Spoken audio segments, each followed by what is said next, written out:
Hola, ¿qué tal? Buenas noches, bienvenidos a Octavo Mandamiento. ¿Cómo anda, Cortina? ¿Qué tal, Ani? ¿Cómo estás? Buenas noches. Bueno, tengo una lista tan larga de cosas que tenemos que conversar que no sé por dónde empezar. Sí, ¿por lo público o por lo privado? Bueno, por lo privado parece más interesante, pero si quiere arranquemos por lo público. Bueno, primero el resultado de la Corte Suprema, ¿no? Claro. Que echó para atrás todas las tarifas de gas. Exacto. Las frenó, digamos que, a ver, las frizó. Sí, hay que decir que por lo menos echó para atrás tal vez lo más importante, lo de mayor repercusión política, que son las tarifas de los usuarios residenciales, ¿no? Sí. Que es algo así como el 30% de la facturación, pero el 90% de los clientes de las empresas de gas, digamos, ¿no? Sí, se olvidaron un poco, no sé si se olvidó la Corte Suprema o qué pasó, pero se olvidaron de todas las pymes, de las empresas, y me parece que es ahí donde habría que hacer también hincapié. Nosotros hablamos en la radio con la gente de CAME y a último momento no sabían muy bien si les tocaba, si no les tocaba. Si no les tocaba, pero además no hicieron un amparo. Porque, a ver, ¿cuál es el argumento? Porque viste que en la Argentina la cosa es así. Hay 2 argentinos y hay 5 internas.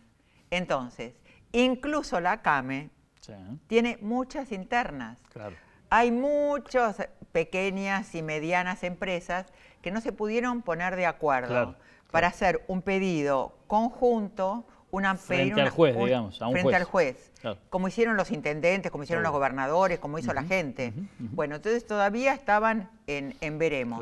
No sé si ya presentaron, pero bueno. No lo han presentado todavía.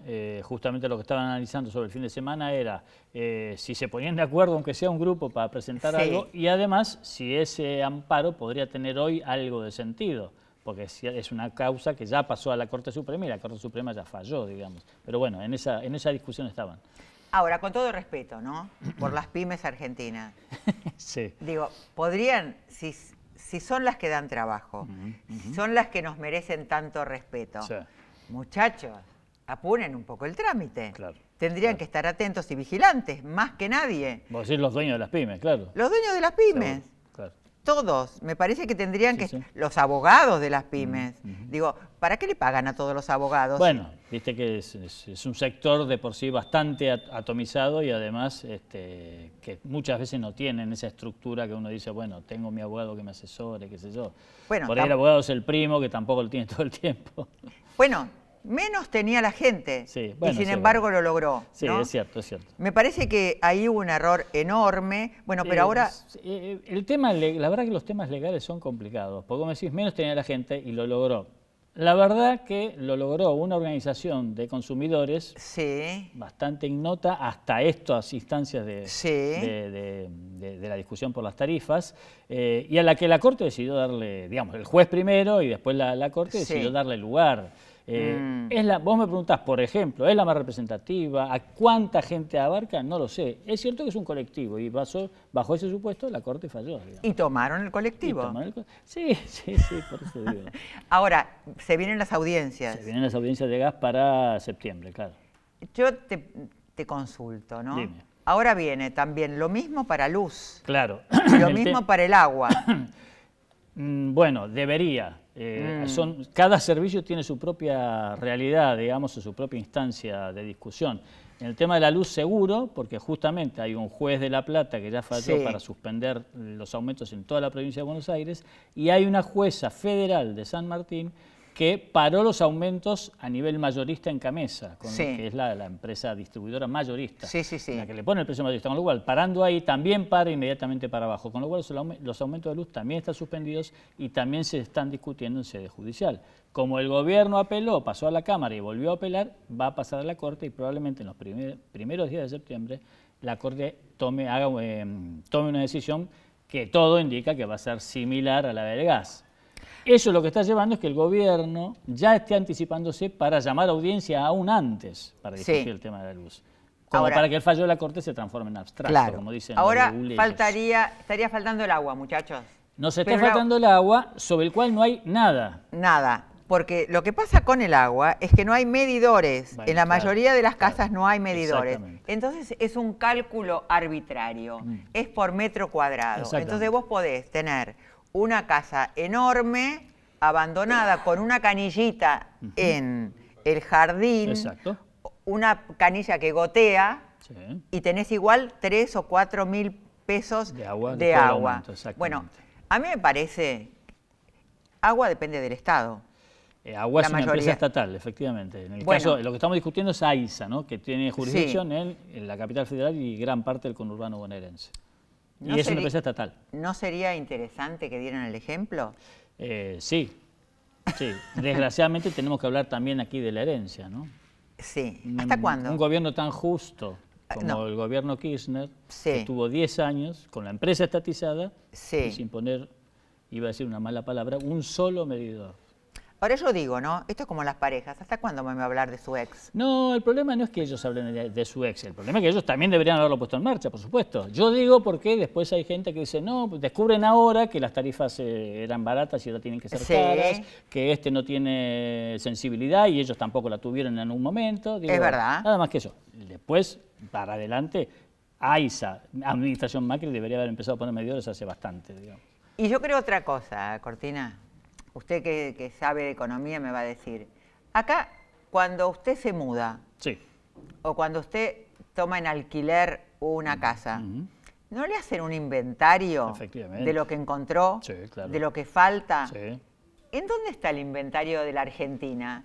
Lo que quedaba en el Banco Central, lo que tenían, lo que había, lo que no había, el estado de situación. El inventario, como cuando alquila una casa.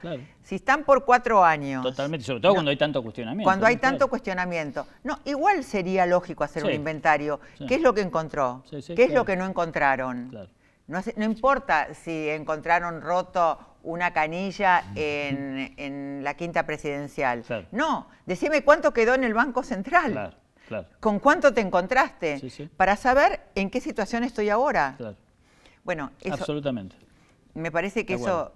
¡Ay, qué suerte! Entonces no podemos discutir de nada. No, de nada, no. Ya vio que discutimos bastante. ¿Qué problema?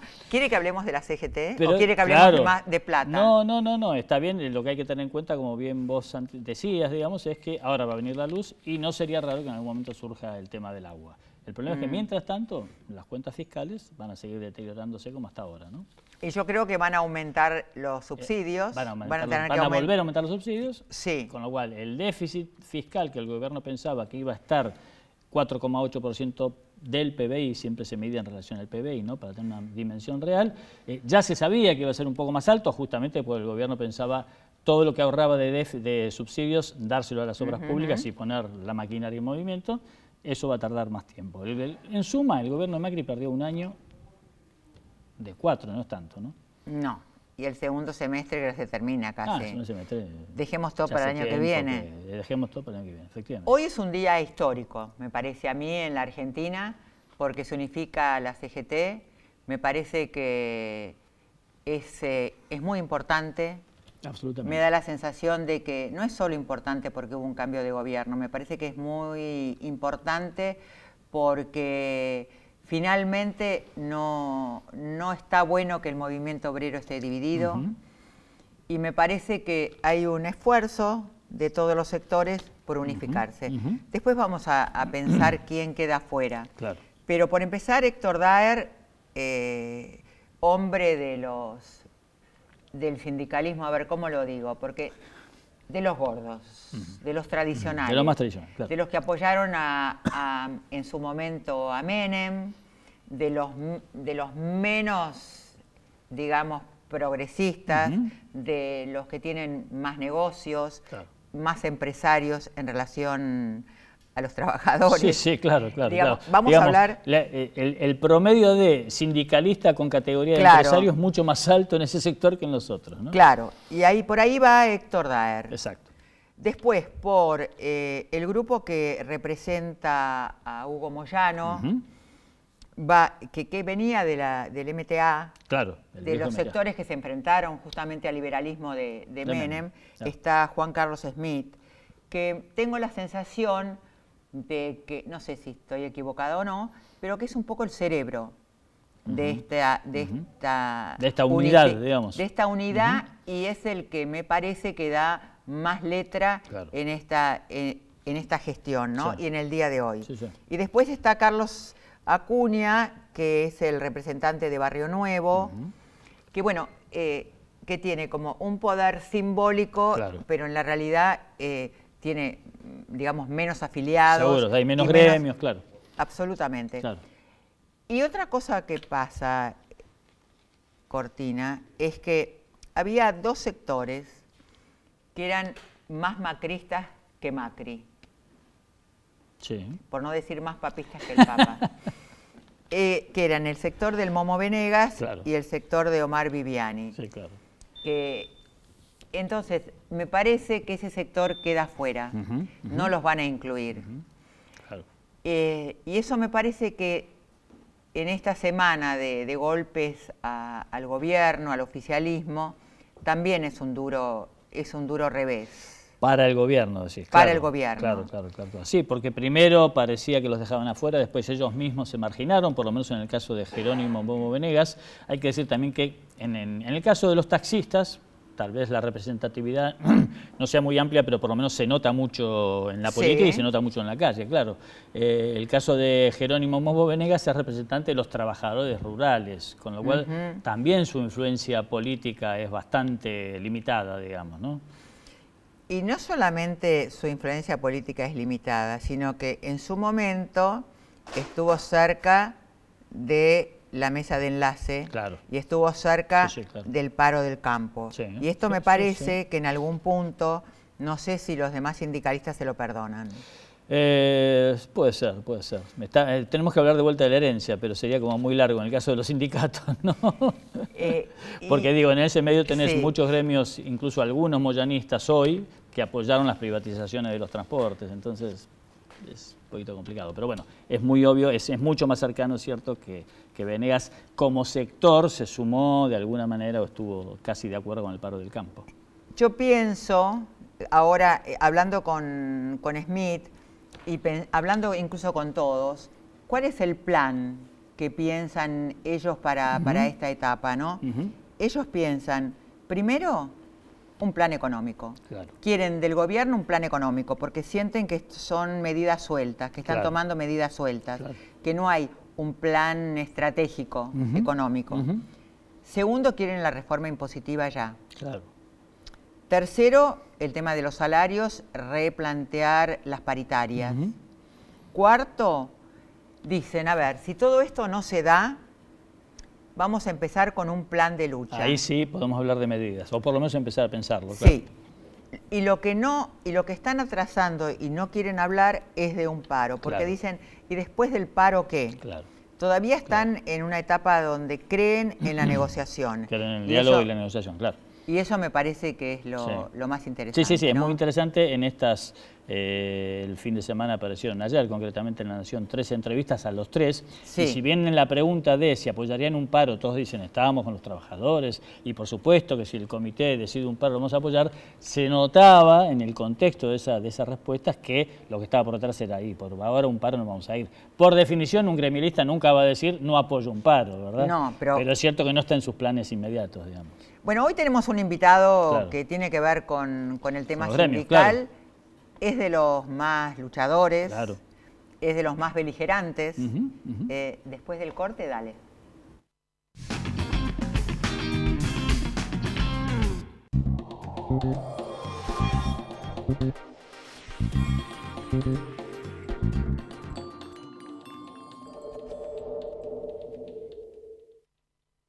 Auspicia este programa Banco Provincia.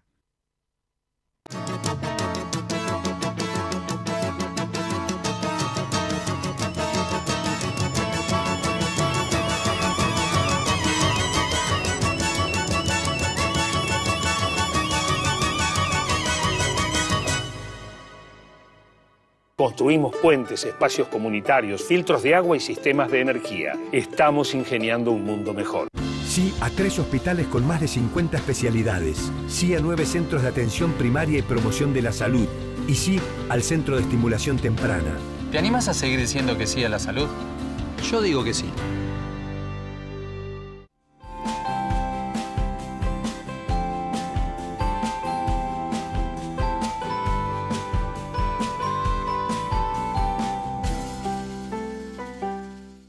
Hace 65 años que nuestra historia se alimenta de otras historias que nos ayudaron a crecer. Arcor, alimentando momentos mágicos. Invertimos en la mejor tecnología para conectar a los argentinos. Grupo Telecom. Llegó Más Simple, la herramienta para que los más grandes disfruten de la tecnología. Conseguirla llamando al 147 o ingresando en la web que está en pantalla. Buenos Aires Ciudad. Vamos, Buenos Aires. Cuidar el medio ambiente y contribuir a resolver los problemas de las comunidades en las que operamos son los pilares de nuestra política de responsabilidad social empresaria. Cresud, nuestro valor es la tierra. LATAM y vos, juntos, más lejos.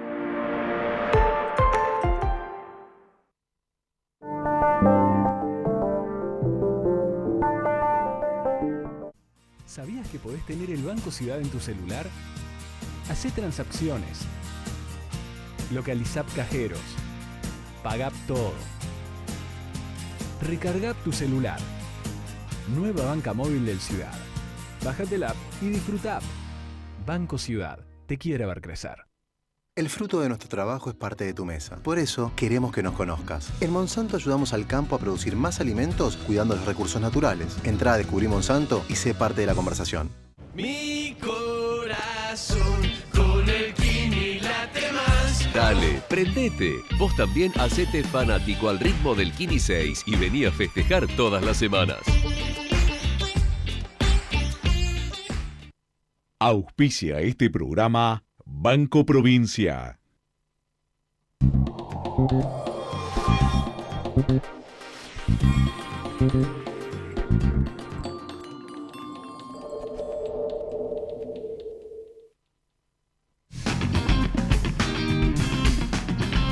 Y estamos con Enrique Rosito, que es secretario de prensa de la Asociación Gremial de los Trabajadores del Subte y Premetro. ¿Cómo le va, Rosito? ¿Qué tal? Buenos días. Bienvenido. Buenas noches, ¿cómo estás? A Octavo. ¿Cuántos afiliados tienen? Estamos en alrededor de 2.100 afiliados sobre un total de 3.500 trabajadores, lo cual es un porcentaje realmente importante para nosotros. ¿Y el resto pertenece a UTA? ¿A la Unión? No, hay compañeros que están afiliados a los dos sindicatos y hay compañeros que no están en ninguno. Okay. Ahora, en la historia, ¿están cerca de quién? ¿Están en contra de la CGT, digamos, de la CGT tradicional? En general, no es el tema. Estar dentro de la CGT, se mantienen afuera. No, nosotros desde un principio, ya incluso antes de formarnos como sindicato, estuvimos alineados en la CGT de Hugo Yasky. En la CTA, digamos, ¿no? En la CTA de Hugo Yasky.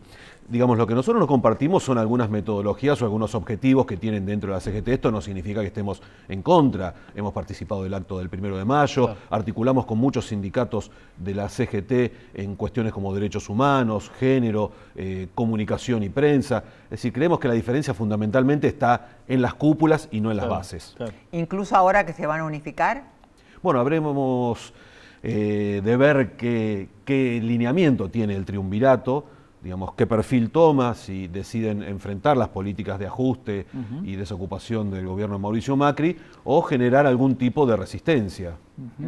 Y en eso, hacia dentro de su gremio y hacia adentro de la CTA, ¿en qué instancia están hoy? ¿Están planteando ya un plan de lucha? Hay una marcha federal se va a iniciar el día 31 de agosto, va a finalizar el 2 de septiembre, va a haber 5 puntos de partida a lo largo y ancho del país. Creemos que es necesario expresar, es necesario llevar adelante por lo menos la voz y el reclamo en contra de brutales tarifazos, de políticas de desempleo. También impulsamos la multisectorial contra el tarifazo. Es decir, tratamos de estar cerca de la gente en la medida que lo permitan nuestras bases. ¿Por qué están están en el sector de Yasky y no en el de Pablo Micheli? En el momento que se genera la fractura de la CTA, entendimos que había un sector que privilegiaba el proyecto personalista y partidario, es decir, aquellos que querían utilizar la CTA como una plataforma para candidaturas. Creemos que ese no es el camino. De hecho, prácticamente no había ningún candidato, ni en las últimas elecciones tampoco, que pertenezca a la CTA de Hugo Yasky. Por eso nosotros impulsamos esa independencia de partidos políticos. Lo que no quiere decir neutralidad. Independencia no significa neutralidad de modelos o de proyectos políticos. De hecho, el gremio del subte ha hecho muchos paros en el caso de, ya incluso en la administración Kirchner, digamos, ¿no? Exactamente, digamos, el paro de 4 días en contra de las máquinas expendedoras que se hizo en el año 2003 fue en pleno gobierno de Néstor Kirchner.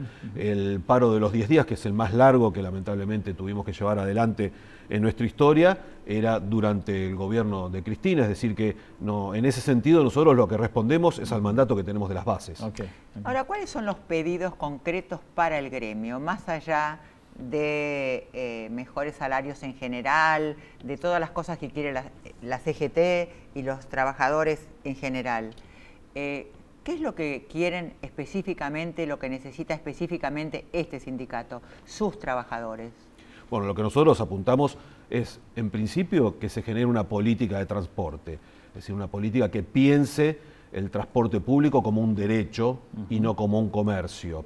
Es decir... Perdón que lo interrumpa. Sí. ¿Cuándo hubo política de transporte? Quiero saber cuál fue el último gobierno que tuvo una política de transporte en este país. En la ciudad, por lo menos Aníbal Ibarra, que es el que sin endeudar a la ciudad construyó la línea H. Más allá de eso, enfrentamos el problema de que licitar una línea de subte y ponerla en funcionamiento lleva 10, 12 años. Entonces, es preferible poner unos conitos al costado de la calle, decir que hay una bicisenda o un carril exclusivo para colectivos, decir que hay un metrobús, se inaugura rápidamente, tiene un efecto electoral, que crear una línea de subte que en realidad fue proyectada por De la Rúa y la termina inaugurando Mauricio Macri. Es decir, electoralmente no rinde generar políticas de transporte. Nosotros creemos que debería haber, como en Nueva York, como en cualquier ciudad importante del mundo, una línea de subte cada 4, 6 cuadras. Buenos Aires es una ciudad muy grande, con un tránsito muy intenso, con una extensión horaria muy grande. Hay pocas ciudades del mundo que funcionen desde las 5 de la mañana hasta la 1 de la mañana del otro día, como Buenos Aires. Y el subte debería darle una respuesta a eso. Eso es parte de lo que nosotros queremos como sindicato. Sí, hay que decir que la estructura radial, por así decirlo, de la red de subtes, hace muy poco, ¿no? Como bien usted decía, recién De la Rúa o un poquito antes, se empieza a pensar en una línea, en una segunda línea que atraviese esas 5 líneas de un lado al otro, ¿no? Exactamente. Política de transporte, segundo. Bueno, inversión en lo que hace a los servicios en general, digamos, mejor educación, mejor salud, mejor justicia. Nosotros creemos que todo esto, nosotros nos vemos insertos dentro de la clase trabajadora, entonces entendemos que aquellos reclamos que hacemos para nuestros trabajadores son los mismos reclamos que son válidos para el resto de la clase trabajadora. No creemos que la salida sea aislada, es decir, a nosotros los trabajadores del subte nos va muy bien, no nos importa cómo le va al resto de la clase trabajadora. ¿Cuántas horas trabajan? 6 horas diarias, 36 horas semanales. Esto es a raíz de la declaración de insalubridad que tenemos desde el año 2003. ¿Y no se hacen horas extras? ¿O sí? No podemos hacer horas extras en los sectores que son insalubres. Hay algunos pequeños sectores donde se hacen horas extras, pero nosotros conversamos con nuestros compañeros, tratamos de hacerle entender que aquel ingreso económico que reciben por trabajar horas de más en un sector insalubre, a lo largo la van a terminar pagando con su vida. Se gasta en salud, digamos. Exactamente, sí. ¿Tuvieron paritarias? Sí, tuvimos paritarias. Sí, anualmente tenemos paritarias. ¿Y cuánto fue? Este año fue el 32%. ¿Y piden abrirlas? Nosotros tenemos una cláusula que dice que de acuerdo al impacto inflacionario en el mes de septiembre podríamos volver a sentarnos a discutir. Seguramente será algo que va a tener que suceder porque la proyección a principio de año era del 25%, pero el 25% ya pasó hace rato. Es decir, que más allá de que nuestros compañeros estén, digamos, en un lugar de la pirámide salarial casi privilegiado, esto no quita que nosotros no nos veamos en la obligación de por lo menos defender esas conquistas. Rosito, ¿cómo se resuelve, si lo discuten hacia adentro, me imagino, esta aparente contradicción entre los intereses del usuario que va a usar el servicio y los intereses de los trabajadores que a veces tienen que parar, digamos? Como representante de los trabajadores... Yo siempre tengo la imagen de que ligan de todos lados, ¿no? Pero claramente, es decir, como yo decía antes, no estamos exento de los problemas que tiene el transporte. Mi esposa viaja en subte, mi hija viaja en subte, mis amigos viajan en subte. Es decir, que cuando nosotros paramos, también en nuestras casas sufrimos este reclamo. Pero en principio a nosotros nos han votado para defender los intereses de un sector. Tratamos de llevar adelante los reclamos con volanteadas, aperturas de molinete, quite de colaboración, tratar de impactar lo menos posible. Pero una de las medidas que más simpática resulta para los usuarios, que es la apertura de molinete, el gobierno de la ciudad ha decidido que configura una contravención y los compañeros que liberen los molinetes para dejar pasar a los trabajadores gratis van a juicio oral y público. Entonces, frente a esto, nuestros compañeros dicen, tenemos el derecho consagrado en la Constitución de huelga, por un lado, y el derecho a protestar abriendo molinetes que no lleva a juicio oral y público. La salida es fácil. Lo que nosotros queremos es que esto se visibilice, que esto existe así, que desde el gobierno de la ciudad también tengan en cuenta esto, que si no nos permiten liberar los molinetes como medida de protesta y restarle una pequeña fracción de su rentabilidad a la empresa durante 2 horas en una estación, el riesgo es dejar a cientos de miles de personas a pie. Poner en la balanza la rentabilidad de la empresa y el derecho a viajar de cientos de miles de personas del otro lado. Nos queda un minuto. A mí me gustaría, de 1 a 10, ¿cuánto le puede reconocer que están mejor los subtes a la gestión de Macri? Porque la gente pondera hoy, habla bien de los subtes, más que en otras épocas. ¿Cuánto le puede reconocer usted a la gestión de Macri? En cuanto a funcionamiento de los subtes, nada. La frecuencia es mucho peor de la que había antes. Cualquier persona que viaje ve el cartelito que dice próximo subte en 3 minutos y sabe que es mentira. Eso es falso. Los últimos trenes 0 kilómetros que se han comprado, los compró la Nación, son los que funcionan en la línea A, los trenes chinos. Se ha realizado una gran inversión en cosmética. Se pintaron estaciones, se pusieron banquitos en las cabeceras, se ponen zonas wifi, pero el funcionamiento en sí ha sido peor. Y esto es porque se privilegia otro medio de transporte, que es el carril exclusivo para colectivos. Enrique, Rosito, muchísimas gracias por haber venido. No, gracias a ustedes por la invitación, muy amable. ¿Nos vamos? Nos vamos. Hasta el próximo lunes. Chau, chau.